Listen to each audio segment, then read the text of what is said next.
Hello. बोलो सतगुरु महाराजनी जय, रामदेवजी महाराजनी जय, દ્વારકાધીશની જય।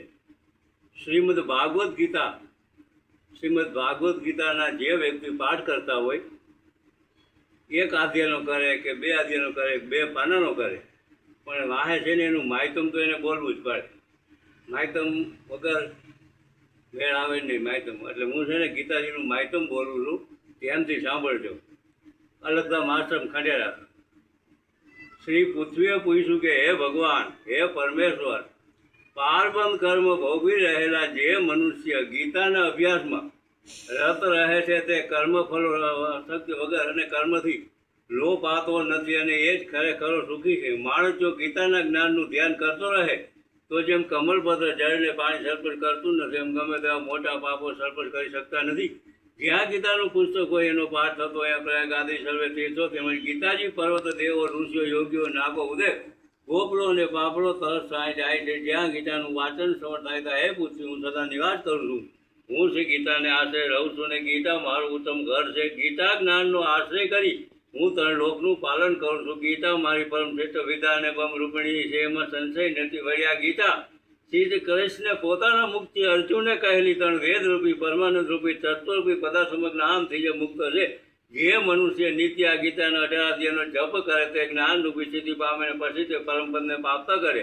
સંપૂર્ણ પાઠ કરવામાં અસમર્થ હોય તો અડધો પાઠ કરે તેને ગાયના દાન જેટલું પુણ્ય પ્રાપ્ત થાય, એમાં કોઈ સંશય કે શંકા નથી। ત્રીજા ભાગના પાઠ કરે તો ગંગા સ્નાન અને છઠ્ઠા ભાગના પાઠ કરે તો સોમયાગનું ફળ પ્રાપ્ત કરે છે।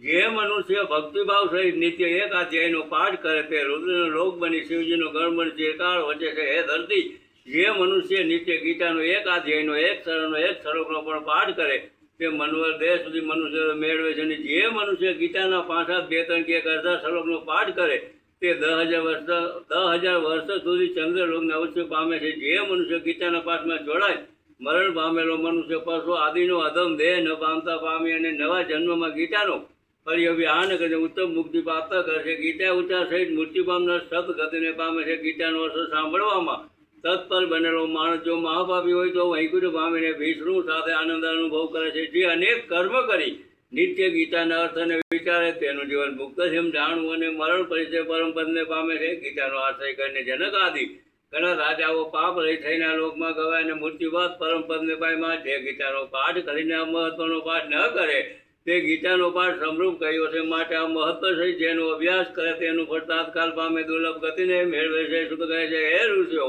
મેં ત્યાં ગીતાનું સનાતન મહાત્મા કહ્યું। ગીતાના પાઠ અંતે જે પાઠ કરે તે ઉપર કહેલા ફળો તાત્કાલ પામે। ગંગા ગીતા ગાયત્રી સીતા સત્યા સરસ્વતી બ્રહ્મ વિદ્યા બ્રહ્મબલી શિવ સંધ્યા મુક્તા કોઈ નદુમાર સીતા નંદા ભવ નદી ભૈનાશી વેદંત્યા પર અંત આગનમેજી બાલ કૃષ્ણ લાલ કી જય, ગિરિરાજ ધરણ કી જય, દ્વારકાધીશની જય, રામદેવજી મહારાજની જય, સતગુરુ સાહેબની જય, પરમના પીરની જય, દેવીદાસ બાપુની જય, શ્યામજી બાપુની જય, દાનકી ગેવની જય, રણુજાના રાય હીરા બાપાની જય, દેવી માની જય, સદગુરુ મહારાજ ભાનુમાની જય, બાર બીજના ધણીની જય, રામદેવજી મહારાજની જય, જાગન્નાથ મહાદેવની જય। ઓમ નમઃ પાર્વતી પતિ હર હર મહાદેવ।